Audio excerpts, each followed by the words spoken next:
संक्षिप्त श्री गुरुचरित्र अध्याय तिसरा श्री गणेशाय नमः ओम नमो भगवते दत्तात्रय हरिकृष्ण मुकुंदो आनंददायक मुनी दिगंबरो बालो सर्वज्ञ ज्ञानसागर श्री नृसिंह सरस्वती अमरापुरा ग्रामा येथे कृष्णा नदी किनार राहती औदुंबर तळी देखा द्वादश वर्ष तेथे राहत लोक उद्धारा तप करीत अनेक लीला दावित भक्त रक्षणा करणे नृसिंहवाडी म्हणून आज प्रसिद्ध ते स्थान सहस्रावादी भक्तजन नित्य जाती दर्शन मनोहर पादुका सत जलयोगिनी सेवा करीत देवदेवता पूजिता ऐसे महास्थान ते जगदोद्धारार्थ कारण नृसिंह सरस्वती दत्ता आपण विविध लीला दाखवणं मनोरथ पूर्वी भक्ताचे अनेक लीला तेथे केल्या आईत गुरुचरित्री वर्णिला महासिद्ध स्थाने वेळा नृसिंहवाडी आहे हो संक्षिप्त असे या ग्रंथपरी काही लीला सांगत श्री गुरुचरित्र अद्भुत कोण वर्णवू शकेना अमरापूर ग्रामात श्री गुरु जाती भिक्षेप्रत एक ब्राह्मण होता त्यात दारिद्र्याने गांजलेला घेवाड्याची वेला असत शेंगा त्याची भाऊ लागत त्याने उदरनिर्वाह करीत ऐसे जीवन चालले त्याचे घरी भिक्षेचे जात तो प्रेमेने गृहात घेवाड्याची भाजी वाढत तृप्त केले गुरुराय श्री गुरु म्हणती त्याप्रत तू होशील श्रीमंत ऐसे म्हणून निघत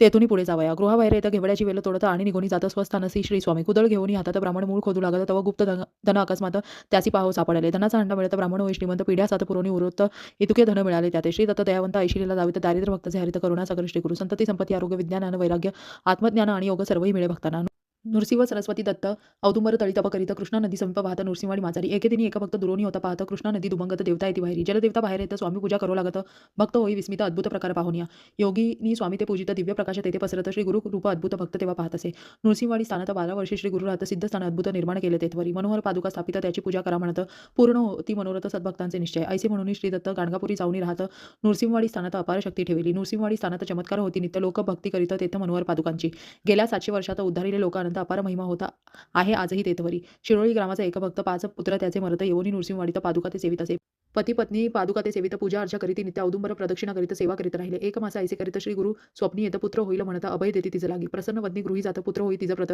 अति आनंदी वर्तित होत पाहत येतवरी पुत्रासी झाले वर्षे 7 घाला आला अकस्मात पुत्र झाला मृत एके दिनी अवधारा माता पिता दुःखित माता म्हणे आक्रंदत श्री गुरुनी लावत अल्पायुषी का झाला लोक तिसी समजावित परी काही ना ऐकत अपार दुःख करीत पुत्र शवाते बिलगोनी तव श्री गुरु समर्थ साधू रूपे तेथे येत म्हणतीचा पादुका स्थानात वरलातला तुला चेत पुत्र शवाते घेऊन जाई नृसिंहवाडी स्थान पादुकावरी शिर ठेवून अपार दुःख करीत असे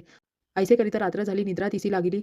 स्वप्नी गुरुमूर्ती आली काय दुःख म्हणती ते पुत्र आहे जीवित उगाच का दुःख करीत ऐसे ऐकोनी उठत माता विस्मित होत असे पुत्रा ते पाहे जीवित पतीची उठवून दावित श्री गुरु कृपा अद्भुत म्हणून नमन करीत असे नृसिंहवाडी पादुकास्थान अपार ऐसे महिमान अदृश्य रूपे नारायण तेथे राही सर्वदा म्हणून सरस्वती गंगाधर सांगे गुरुचरित्र विस्तार श्रोत्या विनंती वारंवार भजा भजाओ श्री गुरुसी अध्याय तिसरा ओवी संख्या 40